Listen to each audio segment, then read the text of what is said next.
ശരിക്കും പറഞ്ഞാൽ ഒരു 15, 18, 20 വയസ്സാകുമ്പോഴേക്കൊക്കെ തന്നെ നിങ്ങൾ പലപ്പോഴും പേപ്പറിൽ വായിച്ചിട്ടുണ്ടാവും. 15 വയസ്സായ കുട്ടി കുഴഞ്ഞു വീണ് മരിച്ചു, 20 വയസ്സായ കുട്ടിക്ക് ഹാർട്ട് അറ്റാക്ക് മൂലം മരിച്ചു. ഇതൊക്കെ ഇന്ന് വളരെ കോമൺ ആണ്. പ്രധാന കാരണം നമ്മുടെ ലൈഫ് സ്റ്റൈലിലുള്ള ചേഞ്ചസ് തന്നെയാണ്. നമുക്ക് ചില മാർഗങ്ങൾ ഒന്ന് ശ്രദ്ധിച്ചു കഴിഞ്ഞാൽ നിങ്ങൾക്ക് നല്ലതുപോലെ നിങ്ങളുടെ ബ്ലഡ് പ്രഷറിനെ, കൂടി നിൽക്കുന്ന ബ്ലഡ് പ്രഷറിനെ കുറയ്ക്കാൻ കഴിയും. ഉപ്പ് നിങ്ങൾ മാക്സിമം ഇത്തരത്തിലുള്ള സോഴ്സുകളിൽ നിന്ന് മാക്സിമം കുറയ്ക്കാൻ ശ്രമിക്കുക. അതുകൊണ്ട് പുറമേ നിന്നുള്ള ഭക്ഷണം മാക്സിമം ഒഴിവാക്കുക. ഇത്തരത്തിൽ നിങ്ങൾ അറിയാതെ ഉള്ളിൽ ചെല്ലാൻ സാധ്യതയുള്ള ഉപ്പിൻ്റെ അളവ് മാക്സിമം കുറയ്ക്കുക. ഇതിൻ്റെ കൂടെ ഉപ്പിനെ കൗണ്ടർ ചെയ്യുന്ന വേറൊരു എലമെൻ്റാണ് പൊട്ടാസ്യം. ഇത് ശരിക്കും ഒരു വ്യക്തിക്ക് പെർ ഡേ വേണ്ടത് 4 മുതൽ 4.5 ഗ്രാമാണ്. എന്നാൽ നമ്മൾ ഏതൊരു വ്യക്തിയും പൊട്ടാസ്യം കഴിക്കുന്നത് വളരെ കുറവും ഉപ്പ് കഴിക്കുന്നത് വളരെ കൂടുതലുമാണ്.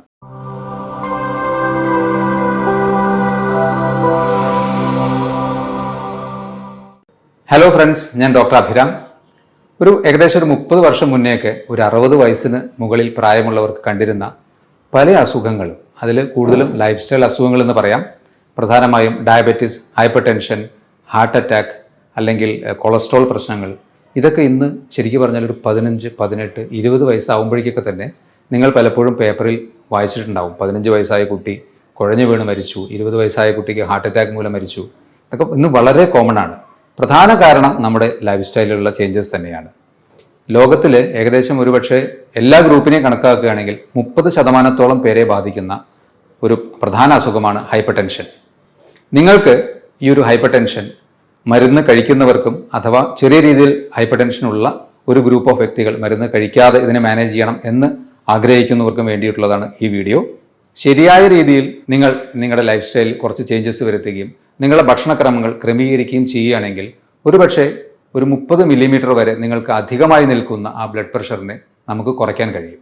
ഇന്നത്തെ ലൈഫ് സ്റ്റൈലിൽ ഇത് പ്രായമായവർക്ക് ഉള്ള ഒരു അസുഖമല്ല, ചെറുപ്പക്കാർക്കും ധാരാളമായി ഒരു ഹൈപ്പർ ടെൻഷൻ കാണുന്നുണ്ട്. 2 തരത്തിലാണ് നമുക്ക് ഈ ഒരു ഹൈപ്പർ ടെൻഷനെ പ്രാഥമികമായി ഡിഫൈൻ ചെയ്യാൻ പറ്റുന്നത്. ഒന്ന് പ്രൈമറി ഹൈപ്പർ ടെൻഷൻ അല്ലെങ്കിൽ എസെൻഷ്യൽ ഹൈപ്പർ ടെൻഷൻ എന്ന് പറയും. നമ്മുടെ ജീവിതത്തിൻ്റെ ഏതെങ്കിലും ഒരു ഘട്ടത്തിൽ പലതരം ഫാക്ടേഴ്സിനെ കൊണ്ട് ഇത് ഒഴിവാക്കാൻ പറ്റാത്ത ഒരു കാര്യമാണ്. ഏജ് റിലേറ്റഡ് ആയിട്ടൊക്കെ സാധാരണ ഏവർക്കും വരാവുന്ന ചെറിയൊരു പ്രഷർ വേരിയേഷൻ, ഇതാണ് പ്രൈമറി ഹൈപ്പർ ടെൻഷൻ അല്ലെങ്കിൽ എസെൻഷ്യൽ ഹൈപ്പർ ടെൻഷൻ. ഇനി സെക്കൻഡറി ഹൈപ്പർ ടെൻഷൻ എന്നുള്ളത് പെട്ടെന്ന് ഡെവലപ്പ് ചെയ്യുന്ന ഒരു ടൈപ്പ് ഓഫ് ബ്ലഡ് പ്രഷറാണ്, അധികമായ ബ്ലഡ് പ്രഷറാണ്. ഇത് മറ്റ് പല കോ എക്സിസ്റ്റിംഗ് അല്ലെങ്കിൽ ആ വ്യക്തിയിൽ തന്നെ മറ്റ് അസുഖങ്ങൾ നിൽക്കുമ്പോൾ വരാവുന്ന ഒരു പ്രശ്നമാണ്. ഉദാഹരണത്തിന് ഡയബറ്റീസ് ഒരു പ്രശ്നമാവാം, നിങ്ങളുടെ ആന്തരിക അവയവങ്ങൾക്കുള്ള ചില ട്യൂമേഴ്സ്, പ്രത്യേകിച്ച് അഡ്രിനൽ ഗ്ലാൻസിനുള്ള ട്യൂമേഴ്സ് പോലെയുള്ള അസുഖങ്ങൾ ഒരു കാരണമാവാം, നിങ്ങൾ ചില ആൻറ്റി ഡിപ്രസൻസോ അല്ലെങ്കിൽ ഉത്തേജക മരുന്നുകളോ ഒക്കെ കഴിക്കുന്നുണ്ടെങ്കിൽ അതൊരു കാരണമാവാം. അതുപോലെ തന്നെ നിങ്ങളുടെ ശ്വാസകോശങ്ങൾക്കുള്ള പ്രശ്നമോ, പെയിൻ കില്ലേഴ്സ് കഴിക്കുന്ന ശീലമോ, മറ്റ് ഡീജനറേറ്റീവ് അസുഖങ്ങൾ, അതായത് നെർവ് റിലേറ്റഡ് ആയിട്ടുള്ള പ്രശ്നങ്ങളോ അല്ലെങ്കിൽ ഹാർട്ട് റിലേറ്റഡ് ആയിട്ടുള്ള ഡീജനറേറ്റീവ് പ്രശ്നങ്ങൾ ഉണ്ടെങ്കിലൊക്കെ തന്നെ പെട്ടെന്ന് നിങ്ങൾക്ക് ഒരു ഹൈപ്പർ ടെൻഷൻ ഡെവലപ്പ് ചെയ്യാനുള്ള സാധ്യതയുണ്ട്. ഇതാണ് സെക്കൻഡറി ഹൈപ്പർ ടെൻഷൻ. ഇതിൽ തന്നെ ചിലത് മോഡിഫയബിൾ ആണ്. അതായത് നമുക്ക് ചില മാർഗങ്ങൾ ഒന്ന് ശ്രദ്ധിച്ചു കഴിഞ്ഞാൽ നിങ്ങൾക്ക് നല്ലതുപോലെ നിങ്ങളുടെ ബ്ലഡ് പ്രഷറിനെ, കൂടി നിൽക്കുന്ന ബ്ലഡ് പ്രഷറിനെ കുറയ്ക്കാൻ കഴിയും. ആ ഒരു ഗ്രൂപ്പിനെ പറ്റിയാണ് ഞാൻ കൂടുതൽ സ്ട്രെസ് ചെയ്ത് ഇന്ന് പറയുന്നത്. എന്നാൽ വേറൊരു ഗ്രൂപ്പ് നോൺ മോഡിഫയബിൾ ആണ്. പ്രത്യേകിച്ച് ഏജ് റിലേറ്റഡ് ആയിട്ടുള്ള ഒരു ഹൈപ്പർ ടെൻഷൻ ആണെങ്കിലോ അല്ലെങ്കിൽ ജെനറ്റിക് പ്രിഡിസ്പോസിഷൻ, നിങ്ങൾക്ക് ഫാമിലിയിലി അത്രയും ഒരു ടെൻഡൻസി ഉള്ള ഒരു വ്യക്തിയാണെങ്കിൽ അതിലൊക്കെ നമുക്ക് വ്യത്യാസം വരുത്താവുന്നതിന് ഒരു പരിധിയുണ്ട്. എന്നാൽ ഈ മോഡിഫയബിൾ ബ്ലഡ് പ്രഷർ തീർച്ചയായിട്ടും നിങ്ങൾ ശ്രദ്ധിക്കുകയാണെങ്കിൽ നിങ്ങൾക്കൊരു പക്ഷേ മരുന്നില്ലാതെ മുന്നോട്ട് പോകാൻ കഴിയും. ഒരു കാര്യം ആദ്യമേ പറയട്ടെ, നിങ്ങൾ ഓൾറെഡി ഹൈപ്പർ ടെൻഷന് വേണ്ടി മെഡിസിൻസ് കഴിച്ചുകൊണ്ടിരിക്കുന്ന ഒരു വ്യക്തിയാണെങ്കിൽ ഈ പറയുന്ന മാർഗങ്ങൾ നിങ്ങൾ സ്വീകരിക്കാൻ തയ്യാറാണെങ്കിൽ, ശ്രമിച്ചു നോക്കുന്നുണ്ടെങ്കിൽ തീർച്ചയായും ഡോക്ടറുടെ നിർദ്ദേശത്തോടെ കൃത്യമായ മോണിറ്ററിങ്ങിലൂടെ വേണം ആ മരുന്ന് കുറയ്ക്കാനോ അല്ലെങ്കിൽ അതുപോലെയുള്ള കാര്യങ്ങളിലേക്ക് നീങ്ങാനോ. അത് തീർച്ചയായും ശ്രദ്ധിക്കണം. അല്ലാതെ നിങ്ങളുടെ ഇഷ്ടപ്രകാരം അത് നിർത്താൻ പാടില്ല. ഈ പറയുന്ന കാര്യങ്ങൾ കൃത്യമായി ചെയ്തു നോക്കുക. അതിൽ നിന്ന് നിങ്ങൾക്ക് തീർച്ചയായും കുറവ് കിട്ടും, അതുറപ്പാണ്. ആ കുറവ് കിട്ടുന്നതിനനുസരിച്ചിട്ട് ഡോക്ടറുടെ നിർദ്ദേശപ്രകാരം ബാക്കി പ്രൊസീജിയേഴ്സിലേക്ക് പോകാം. ഓക്കെ, ഈ മോഡിഫയബിൾ ഫാക്ടേഴ്സ്, ബ്ലഡ് പ്രഷറിനെ നിയന്ത്രിക്കാനുള്ള മോഡിഫയബിൾ ഫാക്ടേഴ്സിനെ പരിശോധിക്കുകയാണെങ്കിൽ ഏറ്റവും കോമൺ ആയിട്ട് നിങ്ങൾക്ക് എല്ലാവർക്കും അറിയുന്ന കാര്യം തന്നെയാണ് അമിതമായ ഉപ്പിൻ്റെ ഉപയോഗം. അതുപോലെ തന്നെ പൊട്ടാസ്യത്തിൻ്റെ കുറവ് ഇൻടേക്കും. ഇത് രണ്ടും പ്രധാന കാരണങ്ങളാണ്. ഇനി നിങ്ങൾക്ക് അധികമായി സ്ട്രെസ്സുള്ളൊരു വ്യക്തിയാണെങ്കിൽ, നിങ്ങൾക്ക് അമിത ഭാരമുണ്ടെങ്കിൽ, നിങ്ങൾ ആൽക്കഹോൾ അല്ലെങ്കിൽ സ്മോക്കിംഗ് അത്തരത്തിലുള്ള അഡിക്ഷൻസ് ഉള്ള ഒരു വ്യക്തിയാണെങ്കിൽ, നിങ്ങൾ അമിതമായി മരുന്നുകൾ ഉപയോഗിക്കുന്ന ഒരു വ്യക്തിയാണെങ്കിൽ, അതുപോലെ ലാക്ക് ഓഫ് എക്സസൈസ് പ്രധാന കാരണമാണ്. നിങ്ങൾ ശരിക്കും പറഞ്ഞാൽ ഏതൊരവസരത്തിലും കുറച്ചെങ്കിലും നിങ്ങൾക്കൊരു സമയം കിട്ടുമ്പോൾ ഒരു മൂവ് അറൗണ്ട് ചെയ്യാൻ പറ്റുമെങ്കിൽ എപ്പോഴും അത് ചെയ്തുകൊണ്ടിരിക്കുക. ഇപ്പോൾ പറയപ്പെടുന്നത് sitting is the current smoking എന്നുള്ളതാണ്. അധിക നേരം ഇരിക്കുന്നത് ഒരുപക്ഷെ സ്മോക്കിങ്ങിനേക്കാൾ കൂടുതൽ നിങ്ങൾക്ക് ദോഷം ചെയ്യുന്നു. ഇത് പലരും ആലോചിക്കാത്തൊരു കാര്യമാണ്. എല്ലാവരും റിലാക്സ്ഡ് ആയിട്ട് വീട്ടിൽ നിന്ന് നേരെ വണ്ടികളിൽ കയറുന്നു, ഓഫീസിൽ നിന്നും വീണ്ടും ചെയറിലിരിക്കുന്നു. ഈ ഒരു മോഡ് തീർച്ചയായിട്ടും മാറ്റണം. നിങ്ങൾക്ക് ഒരു 5-10 മിനിറ്റ് കിട്ടുമ്പോൾ കുറച്ചെങ്കിലും എഴുന്നേറ്റ് നടക്കാൻ നിങ്ങൾ തീർച്ചയായിട്ടും ശ്രദ്ധിക്കുക. ഇതൊക്കെയാണ് മോഡിഫയബിൾ അല്ലെങ്കിൽ നിങ്ങൾക്ക് വ്യത്യാസങ്ങൾ വരുത്തി ബ്ലഡ് പ്രഷർ കുറയ്ക്കാൻ സഹായിക്കുന്ന ഘടകങ്ങൾ. ഇനി അതിൻ്റെ ഡീറ്റെയിൽസിലേക്ക് പോകാം. എങ്ങനെ നിങ്ങൾക്ക് നിങ്ങളുടെ ബ്ലഡ് പ്രഷർ ഒരുപക്ഷെ ഒരു 30 മില്ലിമീറ്റർ വരെ കുറയ്ക്കാൻ സഹായിക്കുമെന്ന് നോക്കാം. പ്രധാനമായി ഏതൊരു വ്യക്തിയും പ്രഷർ കൂടിയെന്നറിഞ്ഞാൽ ആദ്യം ചെയ്യുന്നത് ഉപ്പ് കുറയ്ക്കണം എന്നുള്ള ഒരു ചിന്ത മനസ്സിലേക്ക് വരുന്നു. ഡോക്ടറും അത് തന്നെ പറയുന്നു. ശരി തന്നെയാണ്. എന്നാൽ ആവറേജ് ഒരു വ്യക്തിക്ക് വേണ്ട സോഡിയത്തിൻ്റെ അളവ് ഏകദേശം 2 മുതൽ 2.5 ഗ്രാം വരെയാണ്. എന്നാൽ ഒരു ആവറേജ് ഇന്ത്യൻ കഴിക്കുന്ന സ്റ്റാറ്റിസ്റ്റിക്സ് പ്രകാരം കണ്ടുപിടിക്കപ്പെട്ടിട്ടുള്ളത് 8 മുതൽ 12 ഗ്രാം വരെ ഉപ്പാണ്. ഒന്ന് ആലോചിച്ച് നോക്കൂ, ഏകദേശം 4-5 ഇരട്ടിയാണ് നമ്മൾ കഴിക്കുന്നത്. അപ്പോൾ എല്ലാവരും വിചാരിക്കും, ഞാൻ ഡോക്ടർ പറഞ്ഞതുപോലെ കറികളെല്ലാം ഉപ്പ് കുറച്ചിട്ടുണ്ടല്ലോ, അല്ലെങ്കിൽ ഉപ്പ് ഉൾപ്പെട്ട ഡയറക്റ്റ് ആയിട്ടുള്ള മറ്റ് സ്നാക്സ് ഒന്നും കഴിക്കുന്നില്ലല്ലോ. ശരിയായിരിക്കാം. പക്ഷെ നിങ്ങൾ അറിയാതെ നിങ്ങളുടെ ശരീരത്തിനുള്ളിൽ ചെല്ലുന്ന ഉപ്പിൻ്റെ ചില സോഴ്സസ് ഞാൻ പറയാം. ഫോർ എക്സാമ്പിൾ, നിങ്ങൾ ഹൈപ്പർ ടെൻഷൻ മാത്രമേ ഉള്ളൂ, ഡയബറ്റീസ് ഇല്ലാത്തൊരു വ്യക്തിയാണെന്ന് വിചാരിക്കുക. നിങ്ങൾക്ക് തീർച്ചയായിട്ടും ബ്രെഡ് കഴിക്കാമല്ലോ.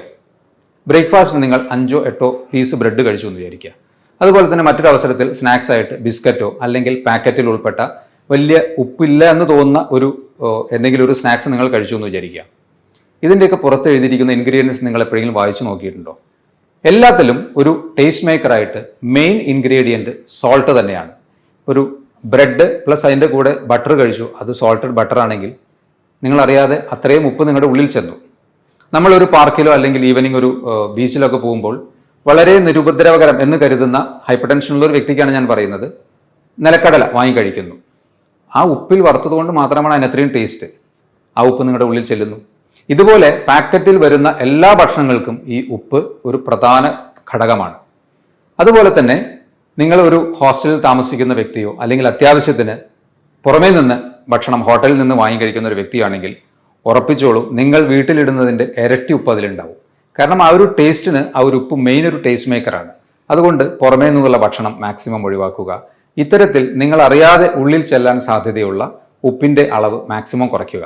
ഇതുപോലെ ആവറേജ് ഹൈപ്പർ ടെൻഷനുള്ള ഒരു വ്യക്തി ഏകദേശം 8 ഗ്രാമോളം ഉപ്പ് ഉള്ളിൽ ചെല്ലുന്നുണ്ട് എന്ന് കരുതുക. ആ വ്യക്തിക്ക് 1 ഗ്രാം ഉപ്പ് കുറയ്ക്കാനായാൽ ബ്ലഡ് പ്രഷർ 5 മില്ലിമീറ്ററോളം കുറയും. അതാണ് അതിൻ്റെ യാഥാർത്ഥ്യം. അപ്പോൾ അതുകൊണ്ട് ഉപ്പ് നിങ്ങൾ മാക്സിമം ഇത്തരത്തിലുള്ള സോഴ്സുകളിൽ നിന്ന് മാക്സിമം കുറയ്ക്കാൻ ശ്രമിക്കുക. ഇതിൻ്റെ കൂടെ ഉപ്പിനെ കൗണ്ടർ ചെയ്യുന്ന വേറൊരു എലമെൻ്റാണ് പൊട്ടാസ്യം. ഇത് ശരിക്കും ഒരു വ്യക്തിക്ക് പെർ ഡേ വേണ്ടത് 4 മുതൽ 4.5 ഗ്രാമാണ്.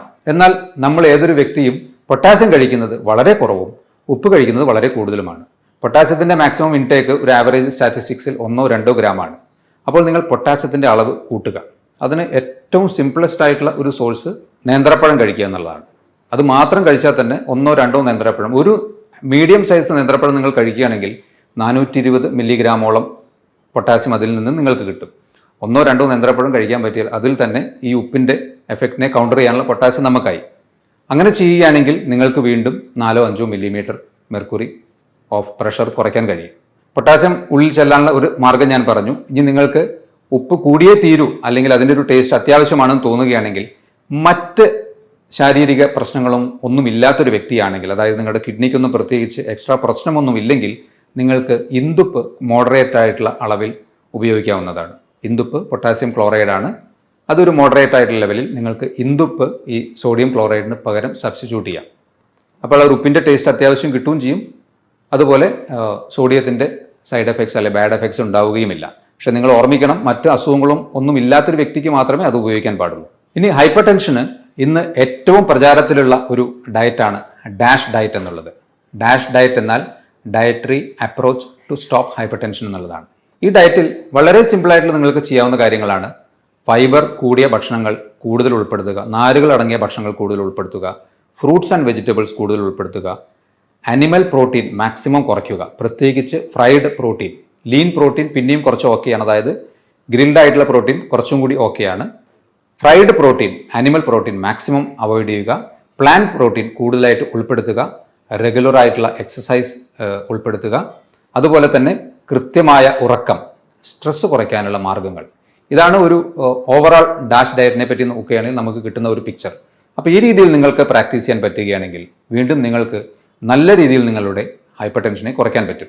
അടുത്തത്, നിങ്ങൾക്ക് omega-3 ഫാറ്റി ആസിഡ്സ് ഉൾപ്പെട്ട ഭക്ഷണങ്ങൾ കൂടുതൽ ഉൾപ്പെടുത്താൻ പറ്റുകയാണെങ്കിൽ, പ്രത്യേകിച്ച് ഫിഷ് ഓയിൽ അല്ലെങ്കിൽ ഫ്ലാക്സ് സീഡ്, ലിൻസീഡ് അത്തരത്തിലുള്ള സീഡ് ഓയിൽസോ അല്ലെങ്കിൽ സൺഫ്ലവർ സീഡ് ഓയിൽ, ഇതൊക്കെ കൂടുതലായിട്ട് ഉൾപ്പെടുത്താൻ പറ്റുമെങ്കിൽ നിങ്ങൾക്ക് വീണ്ടും ഒരു പരിധിവരെ നിങ്ങളുടെ ഹൈപ്പർ ടെൻഷനെ കുറയ്ക്കാൻ പറ്റും. അതെല്ലാം മോഡറേറ്റ് ആയിട്ടുള്ള ലെവലിൽ നിങ്ങൾ ഉൾപ്പെടുത്തുക. അതുപോലെ മഗ്നീഷ്യം കൂടുതലായിട്ടുള്ള ഭക്ഷണങ്ങൾ, omega-3 ഫാറ്റി ആസിഡ്സും മഗ്നീഷ്യം കൂടുതലായിട്ടുള്ള ഭക്ഷണങ്ങൾ ഉൾപ്പെടുത്തിയാൽ നിങ്ങൾക്ക് വീണ്ടും നിങ്ങളുടെ ഹൈപ്പർ ടെൻഷനെ കുറയ്ക്കാം. അടുത്ത പ്രധാന വില്ലൻ ആരാണ്? ഒബേസിറ്റി അഥവാ പൊണ്ണത്തടി തന്നെയാണ്. ഒരു 170 സെൻറ്റിമീറ്റർ ഹൈറ്റുള്ള ഒരു വ്യക്തി, അദ്ദേഹത്തിന് ആവറേജ് വേണ്ടത് ഒരു 68 മുതൽ 72 കിലോ ഭാരമാണെന്ന് വിചാരിക്കുക. പക്ഷേ ആ വ്യക്തിക്ക് ഒരു 90 അല്ലെങ്കിൽ 95 കിലോ ഉണ്ട്, പ്ലസ് അദ്ദേഹം ഹൈപ്പർ ടെൻസീവുമാണ്. തീർച്ചയായിട്ടും ഹൈപ്പർ ടെൻഷൻ വരാനുള്ള സാധ്യത എത്രയോ കൂടുതലാണ് ഭാരം കൂടുന്നതിനനുസരിച്ചിട്ട്. ഈ 95 കിലോ ഉള്ള ഒരു വ്യക്തി ആവറേജ് 72 കിലോ ആണ് വേണ്ടതെങ്കിൽ 1 കിലോ വെയിറ്റ് കുറയ്ക്കാൻ പറ്റുകയാണെങ്കിൽ ഏകദേശം 1 മില്ലിമീറ്ററോളം ഹൈപ്പർ ടെൻഷൻ നിങ്ങൾക്ക് കുറയ്ക്കാം. ഒരു 10 കിലോ കുറയ്ക്കാൻ പറ്റുകയാണെങ്കിൽ, ഒരു 180ലാണ് നിങ്ങളുടെ പ്രഷർ നിൽക്കുന്നതെങ്കിൽ അത് 170ലേക്ക് എത്തിക്കാം. വീണ്ടും ഒരു 10 കിലോ കുറയ്ക്കുകയാണെങ്കിൽ വീണ്ടും ഒരു 170ലേക്ക് എത്തിക്കാം. വളരെ സിമ്പിളായിട്ടുള്ള മെത്തേഡാണ്. ഒന്ന്, നിങ്ങളുടെ മനസ്സ് മാത്രം മതി അതിൽ. ഈ തടി കുറയ്ക്കാൻ വേണ്ടിയിട്ടുള്ള കുറച്ച് മാർഗങ്ങൾ അവലംബിച്ചാൽ ഹൈപ്പർ ടെൻഷൻ നല്ലതുപോലെ കുറയും എന്നാണ് പഠനങ്ങൾ പറയുന്നത്. അടുത്തത്, ഇന്നത്തെ ഒരു ഫാസ്റ്റ് ലൈഫിൽ ഒട്ടുമിക്ക പേർക്കും പറ്റാത്ത ഒരു കാര്യമാണ് എക്സസൈസ്. റെഗുലർ ആയിട്ടുള്ള എക്സസൈസ് നിങ്ങൾക്ക് ചെയ്യാൻ പറ്റുകയാണെങ്കിൽ മിനിമം 30 മിനിറ്റ്സ് പെർ ഡേ, അല്ലെങ്കിൽ ഓൾട്ടർനേറ്റ് ഡേയ്സിൽ ഒരു 40 മിനിറ്റ്സ് എങ്കിലും നിങ്ങൾക്ക് ഒരു മോഡറേറ്റ് ടു സിവിയർ അല്ലെങ്കിൽ വിഗറസ് എക്സസൈസ് ചെയ്യാൻ പറ്റുമെങ്കിൽ നല്ലതുപോലെ ഹൈപ്പർ ടെൻഷനെ കുറയ്ക്കാൻ പറ്റും. പക്ഷേ എപ്പോഴാണോ നമ്മൾ അത്തരത്തിലുള്ളൊരു എക്സസൈസ് ചെയ്യുമ്പോൾ നിങ്ങൾക്ക് എന്തെങ്കിലും ഒരു അസ്വാസ്ഥ്യം തോന്നുന്നത്, ആ സ്റ്റേജിൽ വെച്ച് അത് നിർത്തുക. പിന്നീട് അത് കണ്ടിന്യൂ ചെയ്ത് കുറയ്ക്കാൻ വേണ്ടി ശ്രമിക്കരുത്. കാരണം നമ്മുടെ ആന്തരിക അവയവങ്ങളുടെ ഒരു അവസ്ഥ നമുക്ക് അറിയില്ല പലപ്പോഴും, പ്രത്യേകിച്ച് ഹാർട്ടിൻ്റെയൊക്കെ. ചിലപ്പോൾ അമിതമായ പ്രഷർ അല്ലെങ്കിൽ ഒരു സ്ട്രെസ് ഹാർട്ടിന് വരുമ്പോൾ ചിലപ്പോൾ അത് കൈവിട്ട് പോയേക്കാം. അതുകൊണ്ട് നോക്കി മെല്ലെ മെല്ലെ ഒരു 10 മിനിറ്റ് 20 മിനിറ്റ് കൂട്ടി കൊണ്ടുവന്ന് അരമണിക്കൂർ ആവറേജ് നിങ്ങൾക്ക് എക്സസൈസ് ചെയ്യാൻ പറ്റുമെങ്കിൽ നിങ്ങൾ വെറുതെ നടന്നാലും മതി. സിമ്പിളായിട്ടുള്ള നടത്തമോ അല്ലെങ്കിൽ മറ്റ് ജോഗിങ് പോലെയുള്ളതോ അല്ലെങ്കിൽ യോഗ പോലെയുള്ള പ്രാക്ടീസസോ, ഇതൊക്കെ നിങ്ങൾക്ക് പ്രാക്ടീസ് ചെയ്യാം. ആവറേജ് ഒരു 30 മിനിറ്റ്സ് നിങ്ങൾക്ക് ഇതിനു വേണ്ടി റെഗുലറായിട്ട് നീക്കി വയ്ക്കാൻ പറ്റുമെങ്കിൽ തീർച്ചയായും നിങ്ങളുടെ ബ്ലഡ് പ്രഷർ അധികമായി നിൽക്കുന്നത് നല്ലതുപോലെ കുറയും. കൃത്യമായ ഉറക്കം, എല്ലാ അവയവങ്ങൾക്കും ഒരു റിലാക്സേഷൻ ഇൻക്ലൂഡിങ് മൈൻഡിന് കിട്ടാൻ വേണ്ടി ആവറേജ് ഒരു 7 മുതൽ 8 മണിക്കൂർ കൃത്യമായിട്ടുള്ള ഉറക്കം നിങ്ങൾക്ക് കിട്ടണം. രാത്രി നിങ്ങൾക്ക് ഉറങ്ങാൻ കുറച്ച് സമയം കുറവുണ്ടെങ്കിൽ അത് പകല് കുറച്ച് സമയമെങ്കിലും ഉറങ്ങി അതിനെ കോമ്പൻസേറ്റ് ചെയ്യുക. അത് കൃത്യമായ ഉറക്കം കിട്ടിയാലും ഹൈപ്പർ ടെൻഷൻ കുറയും. അഡിക്ഷൻസ് എന്തോ ആയിക്കോട്ടെ, ചായ, കാപ്പി, ആൽക്കഹോൾ, സ്മോക്കിംഗ്, ഏതൊന്നും നിങ്ങൾ ഒരു അഡിക്ഷൻ്റെ സ്റ്റേജിലേക്ക് പോയിട്ടുണ്ടെങ്കിൽ അതിനെ കംപ്ലീറ്റ് കട്ട് ചെയ്യുക. സംശയമേ വേണ്ട, നമുക്ക് നമ്മുടെ ഹെൽത്ത് തന്നെയാണ് പ്രധാനം, അല്ലാതെ ആ സ്മോക്കിങ്ങിലൂടെ കിട്ടുന്ന ഒരു ടേസ്റ്റ് അല്ല എന്ന് ഒരു ഓർമ്മ ഉണ്ടെങ്കിൽ തീർച്ചയായും ഇന്നു മുതൽ തന്നെ നിങ്ങൾ അഡിക്ഷൻസ് എന്തുണ്ടെങ്കിലും അത് കട്ട് ചെയ്യുക. നല്ലതുപോലെ നിങ്ങളുടെ ഹൈപ്പർ ടെൻഷൻ കുറയും. ഹൈപ്പർ ടെൻഷൻ്റെ ഒരു പ്രധാന കാരണമായി പറയുന്നത് സ്ട്രെസ് തന്നെയാണല്ലോ. അപ്പോൾ ആ സ്ട്രെസ് കുറയ്ക്കാൻ കുറച്ച് സമയം നിങ്ങൾ എക്സസൈസ് ഒരു നല്ല മാർഗ്ഗമാണ്. ഫിസിക്കലി റിലാക്സ്ഡ് ആകുമ്പോൾ മൈൻഡ് ഓട്ടോമാറ്റിക്കലി നല്ലതുപോലെ റിലാക്സ്ഡ് ആവും. അതുപോലെ തന്നെ യോഗ അല്ലെങ്കിൽ മെഡിറ്റേഷൻ പോലെയുള്ള സിമ്പിൾ ടെക്നിക്സ് പ്രാക്ടീസ് ചെയ്താലും നിങ്ങൾക്ക് സ്ട്രെസ് കുറയ്ക്കാൻ പറ്റും. ഈ ഒരു കാര്യം മറക്കാതെ അപ്പോൾ അതും ചെയ്യുക. ഇനി അതുപോലെ തന്നെ ഭക്ഷണത്തിൽ ജങ്ക് ഫുഡ്, നേരത്തെ പറഞ്ഞു തന്നെയാണ് ജങ്ക് ഫുഡ്. അതിൽ എടുത്തു പറയുന്ന കാര്യങ്ങൾ, ഒന്ന് ചായ, കാപ്പി, റിഫൈൻഡ് ഷുഗർ ഉൾപ്പെട്ട ഭക്ഷണങ്ങൾ, ഇത് മാക്സിമം കട്ട് ചെയ്യുക. അതുപോലെ തന്നെ ഫ്രൂട്ട്സ് ആൻഡ് വെജിറ്റബിൾസ് മാക്സിമം ഉൾപ്പെടുത്തുക.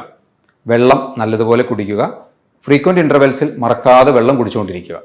ഇത്രയും കാര്യങ്ങൾ ജനറലായിട്ട് ചെയ്തു കഴിഞ്ഞാൽ ഉറപ്പാണ് നിങ്ങളുടെ ബ്ലഡ് പ്രഷർ ഏകദേശം ഒരു 20 മുതൽ 30 മില്ലിമീറ്റർ വരെ കുറയുമെന്നുള്ളത്.